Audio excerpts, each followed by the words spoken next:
கதை சொல்லு. ஒரு வீரனோட கதையை கேளுங்க. வீரனோட கதை. சூத்திரதாரியின் சூதனை எரித்து அகங்காரனின் நெஞ்சை கிழித்து மாயாசுரனை நிர்மூலமாக்கும் துரையாய் நொந்து வெந்தவரின் பரவசத்தை சுமந்து வந்தார் ஒரு மகாதா.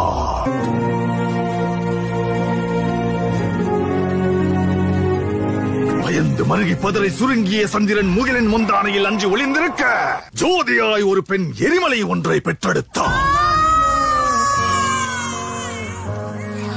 எரியும் தீயினில் பொழியும் மழை போல் சாவின் வீட்டினில் காலனை வென்றவன். ஆணவத்திற்கு எதிராய் கிளர்ச்சி ரூபத்தில் லங்கேஸ்வரனுக்கு எதிராய் வெள்ளேந்தி நின்றார். எரியும் ஜமதக்னி கோபத்தை மீறி சர்வமும் தான் என்ற பரமனை வினவினார். வேட்டைக்காரரை வேட்டையாட ரணவேட்டையனாய் வந்தார்.